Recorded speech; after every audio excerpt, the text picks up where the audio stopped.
Hey there, everyone.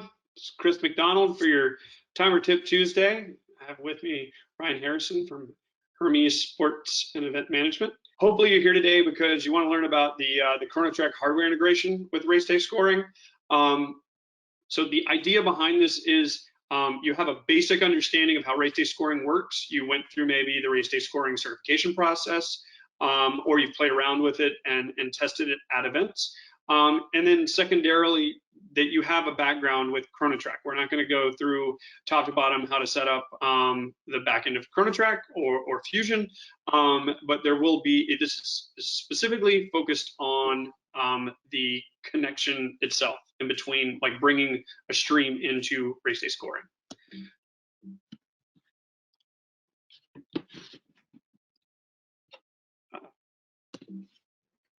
There we are. Sorry, my mouse was on a different computer. So today we've got Ryan from Hermes. Hermes is a Northeast Ohio sport and event management company. It was founded back in '81, and they produce and manage hundreds of events all across the country. And Ryan's been in the industry for 11 years. He started timing when he was back in college, joined the Hermes team in 2019, and is currently the race timing manager. He still runs competitively. I think he did Boston back in 19. But more than anything, when he's not timing, he's cheering for all the Cleveland sports, specifically the Browns. So Go Browns.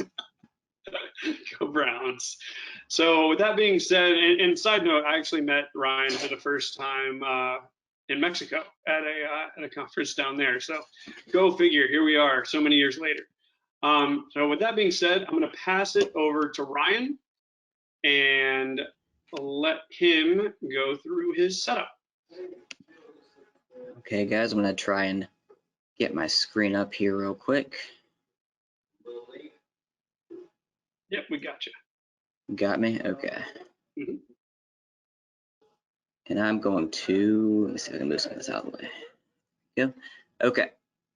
So we're going to start with obviously making sure you're booted up into RaceDay scoring and Fusion. And let's hop into let's see here. Let's look at RaceDay scoring here first. So I'm in, for example, we're going to use, this is last year's Cleveland St. Patrick's Day run. Got a pretty good turnout for it. Obviously, it was right before everything went down with COVID, so we had some good numbers for this race. So let's go ahead and hop into our first step, which is to go to streams on your left-hand side of the screen here. And you'll see I've already got created a start/finish direct stream. And I'm going to actually need to minimize this a little bit more. There we go. Okay, so I'm going to click on my settings here just to show you kind of how you can set that up initially. You'll come into, I'll go back here, you hit your little settings button up here, and then you choose obviously your chip system. In this case, we're using ChronoTrack. It defaults to the listen port 61611. You just hit save there. I'm going to back out of there now. Okay, and then what you do is you can add a stream, and I'm just going to hop into the stream I've already created called start/finish. I'll move this back over here. Okay, and then from there you want to match up your stream names exactly. It's got to be identical to what you have in Fusion. So if we were to pull up Fusion real quick here, you can see that I've got my stream named start/finish. So you're going to want to name that start/finish over here in RaceDay scoring. You're going to choose your stream type, which we're doing in this case, or this example. First example is the ChronoTrack Direct option. Once again, point name, match that up identically. And then I've got it assigned to a start/finish location that I've already created in RaceDay scoring. But when you pull this up, it's going to default to your listen port here. That's all preset when you choose ChronoTrack Direct. So then you'll hit save. I'm just going to back out because I've already saved this. Okay, and now that you've got that saved, now it's just time to go ahead and engage your listening port. So if you hop up here to this reads button here, you can start this connector. And I do this, I make sure that I do this pretty much as soon as I'm in the program, just to have it kind of on and listening. It's easy to kind of forget to engage that, and you'll wonder why you're not getting any reads. So you'll hop up here, we're gonna hit start connector, and you can kind of see it's going to, well, we're gonna see it here in a second when I push information, some stuff pop up over there. So that's pretty much it for the race day scoring end of things. Let's go ahead and hop up into Fusion. I'm gonna expand it here. Bear with me, I've got things all over my screen. Okay. Pull that up here. Okay, so you can see I'm in this replay of the St. Patrick 5K. I'm in my Fusion event. I've already got my stream created, all my session information on my left-hand side. We're gonna minimize that. And we're going to double check our exporter. So let's hop in here real quick. Sorry, I'm all over the place here.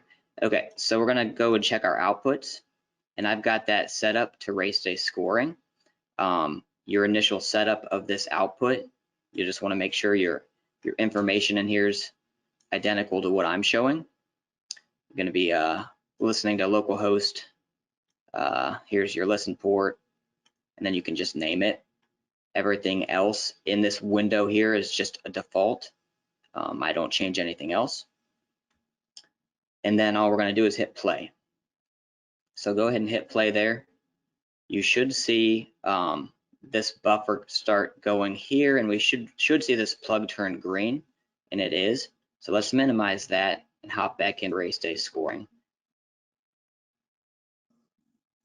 Alrighty, so we can see down here we're starting to get some people flood in, so that's a good sign.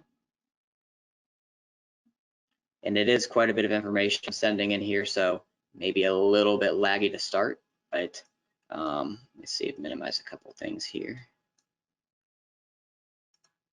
You guys probably see it better on your screen, but you can start to see that we're getting some start/finish reads. Everybody's spilling in. I think I've got over 1,200 runners here, so you can kind of watch the progress bar, see everybody getting pulled in. Obviously, it wouldn't be quite this slow, but since I'm just replaying this information, it is coming just a little bit slower.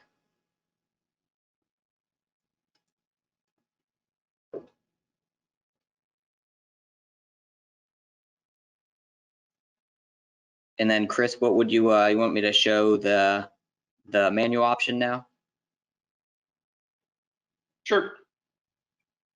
Okay, so let's let these guys flood in here really quick, and then we're going to show. So that was all showing how to do a direct file. The other option is within Fusion is to export the information to a folder. I place, in my example, I place a folder on my desktop called Fusion Data, and we can point to that and pull it in, very similar to how we're doing it right here. As you can see, not all of my runners are quite finishing yet, but we can see that we're getting all of our information flooding in. So let's go ahead and stop this stream now that we see that information's coming in. I'm going to stop the connector. Going to rewind our stream there in Fusion.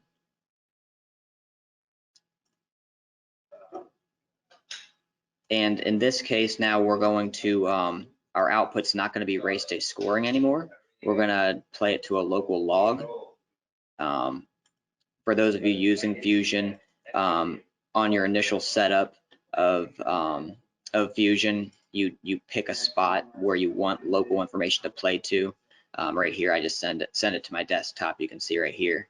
So just showing you where that's at. But we're going to check that output log as local log.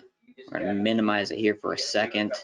I want to clear my runners here real quick, just so I can show you guys how the manual process works.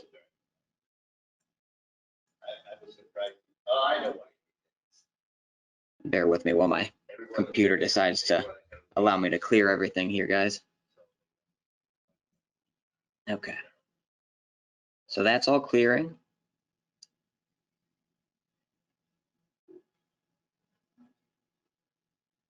Do it one more time here to get everybody out of here.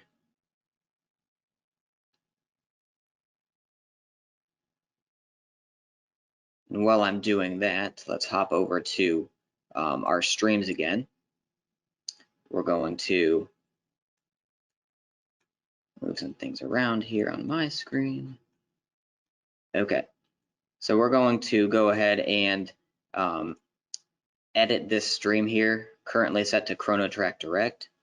We want to switch it to a file, so go ahead and choose that. And then for file type, since we've already chose that we're using ChronoTrack system, it should pop up right in here as your second option, ChronoTrack file. Choose that. I'm going to go ahead and just leave my stream name, start and finish. Same thing with my ChronoTrack point name, start/finish, and then just leave it assigned to that main stream. After you do that, you should be square, so go ahead and save that. Oh, it's going to want me to, that's a good indicator there. So if you try and proceed without telling it where you want that manual file to go, it's not going to let you get through. So go ahead and find your desktop folder. I call mine Fusion Data. Hit select. So now that's coded in there. So hit save, and you are good to go. So now all we should have to do is player information. There's a couple other things I want to look at real quick. I do need to change the date here since I'm rescoring it today. Let's see here. We want to set it to I guess race hasn't happened yet. Chris, Actually, I'm sorry if this doesn't work. Yeah, go ahead. You can do it this way. The easier way to do it for testing like this, we recommend actually, is in the stream settings, there's an option at the bottom for advanced that will allow you to, under the stream edit. So go to that file stream you had just configured. Gotcha. Yeah. And at the bottom, there's a adjust stream read dates and just say set to race date. Yeah. Cool. A little bit easier for this demo type of situation. Usually never happens with race day. So right. But yeah, if you wanted to like replay it on a different day, you can use this. That's a good tool. Thank you. Okay, so let's save that. And we're gonna hop back over here, and I just need to clear a few more people out here. There were still some people flooding in on that old stream, so I'm gonna clear that. Okay, so we should be good to go now, guys. We've got no time reads in the program, so we're gonna hop back over to Fusion and double check. Over here, I've got my local log engaged. I'm not playing to the RaceDay scoring port anymore. Just go ahead and hit play on that.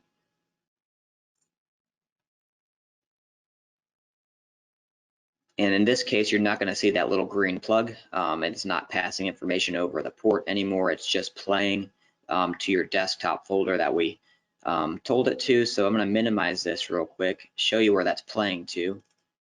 Open up this Fusion data folder, and you can see here's that stream. You can double click on it and just take a look at it.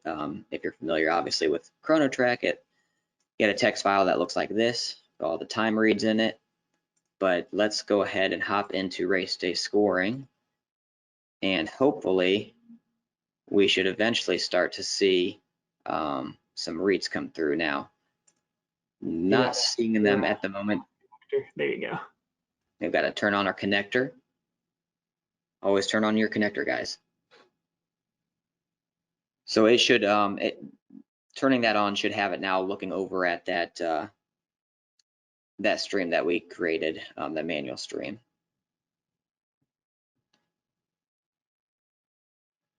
I'm not seeing anybody come in yet, so it should pick up. Yeah, it could just be a couple seconds here, guys. There we go. Got somebody popping in there.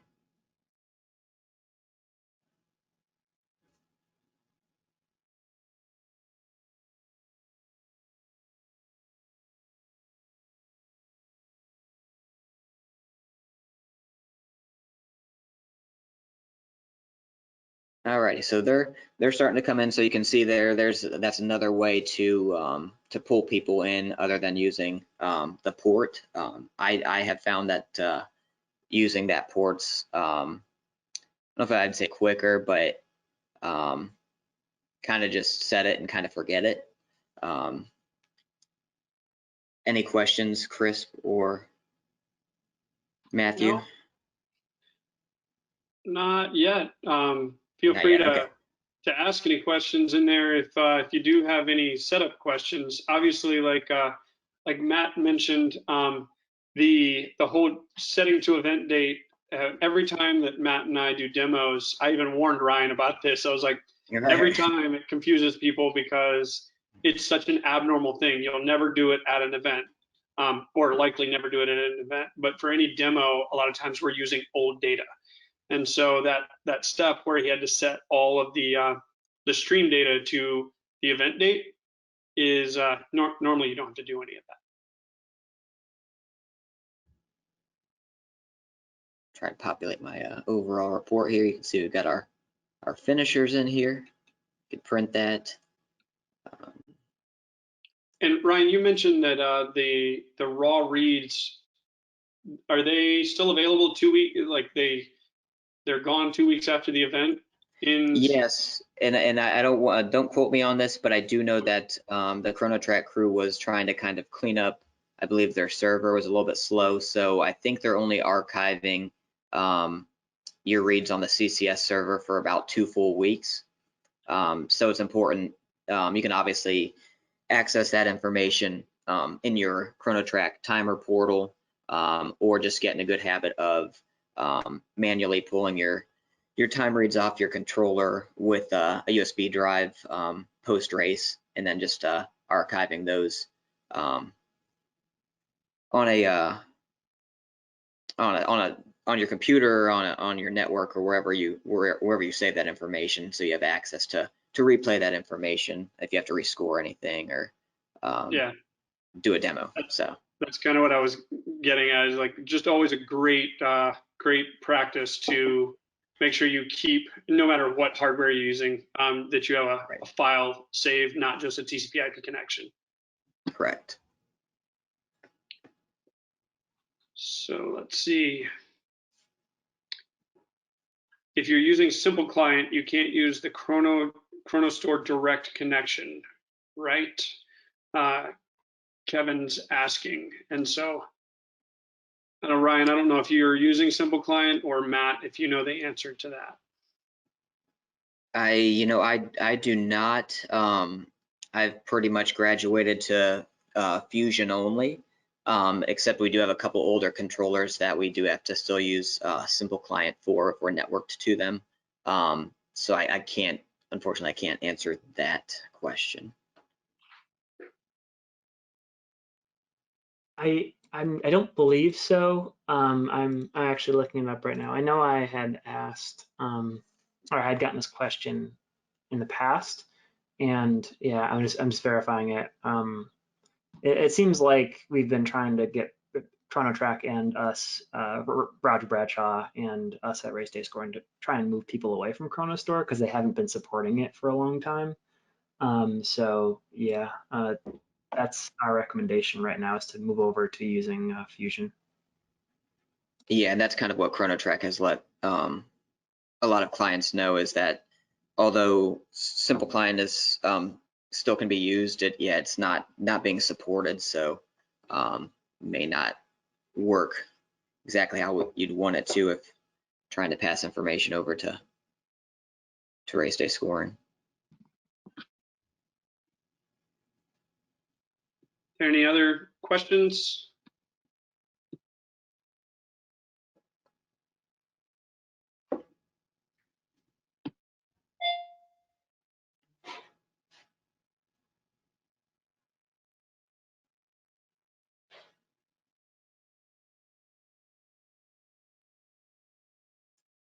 All right, doesn't look like there are. So yeah, we'll be doing another Timer Tip Tuesday with another hardware next week, and then in 2 weeks Oh, we actually do have another question. Will Fusion send times directly to Race Director?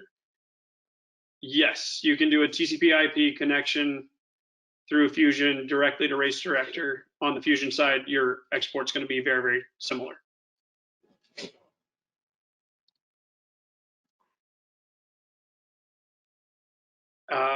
Debbie wants to see the notification. So Ryan, can you click on your the top bar?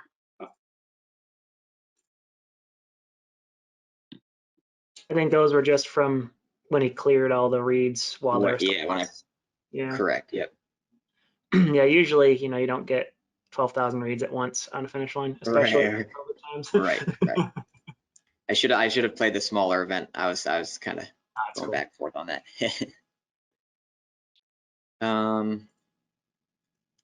Any other questions out there? Bill's asking, is there any special naming convention for the log files? Is he talking about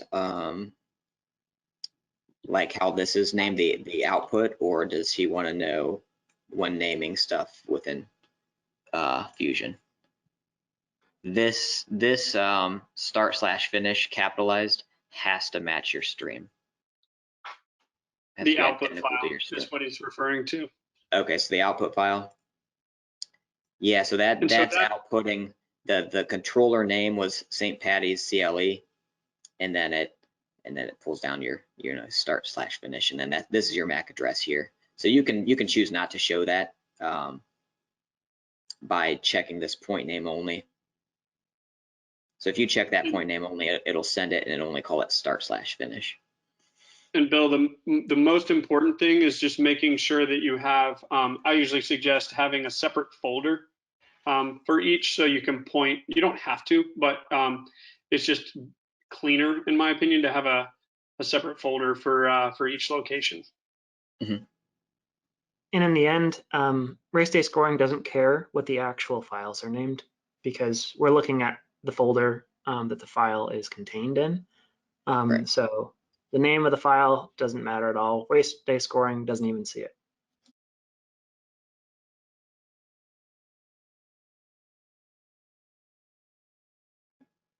Yes, in a separate folder for each race. Again, it's just similar to how you would just clean things up in nice, tidy areas, having a separate folder for each race, and all your data in those folders for each race.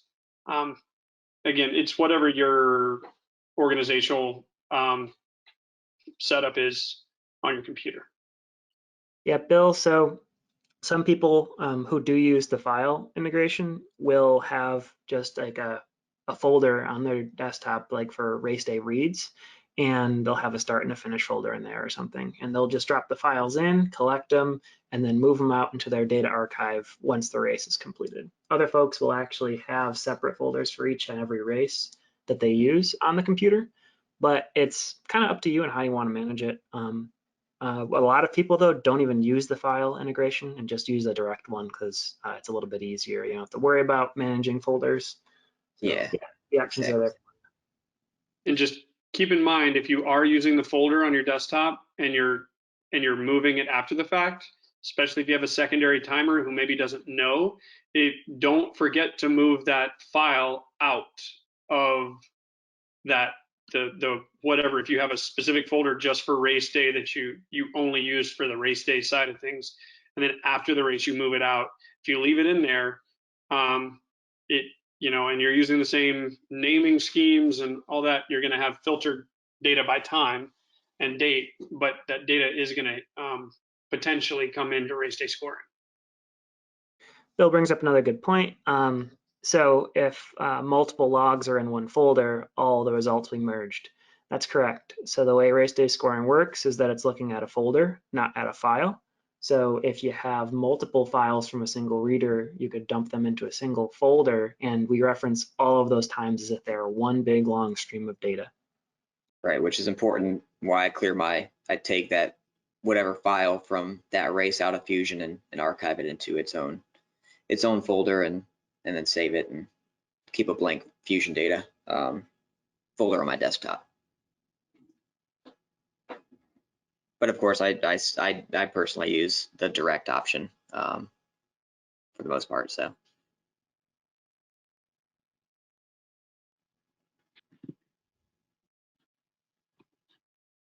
While we're waiting to see if there's any other questions, in 2 weeks, we will be doing a Timer Tip Tuesday on something that I'm really excited about. Not that I'm not excited about this, but even more excited about there's a new check-in app version coming out, and we're in beta testing right now for the next few weeks. But on the 30th, we're going to be doing a Timer Tip Tuesday on the upgraded check-in app. So we do have one more question. What about gun start? So we can show that for the gun start in terms of, you talking about gun starts out of Fusion, or are you talking about gun starts out of RaceDay scoring?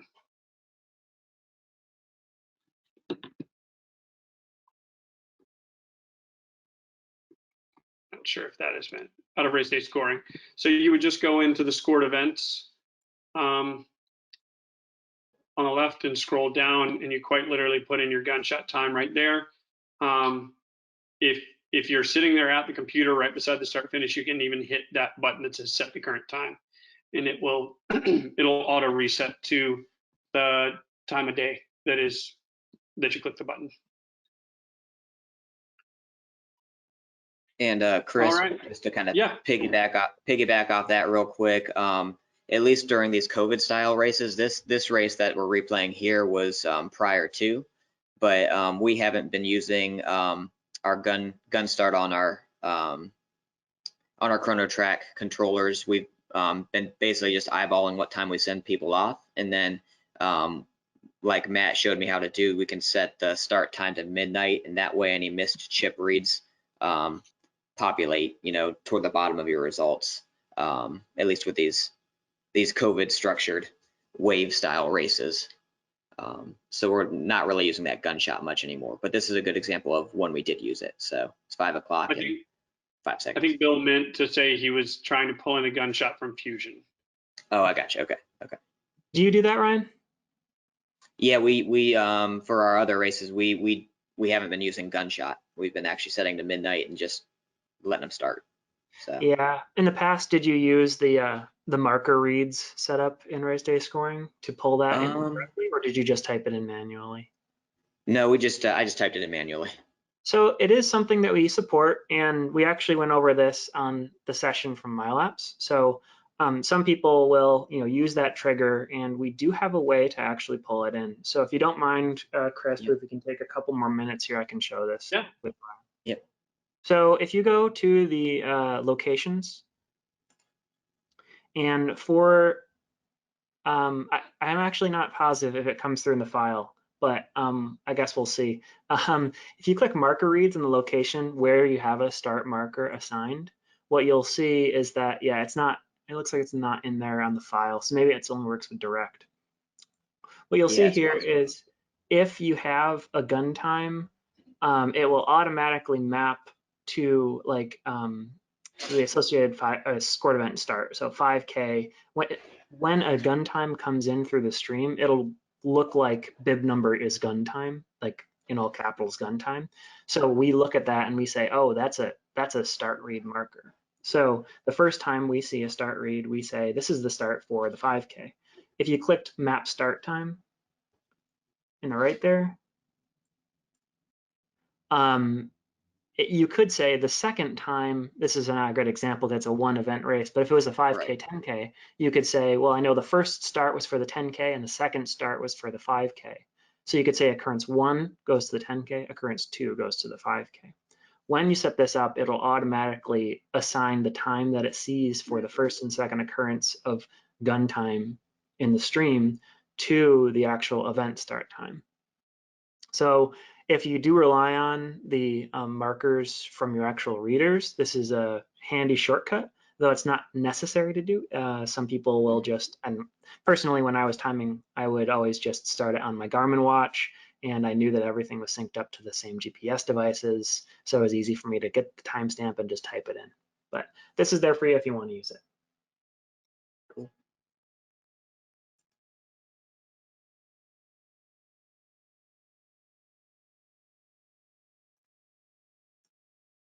Excellent.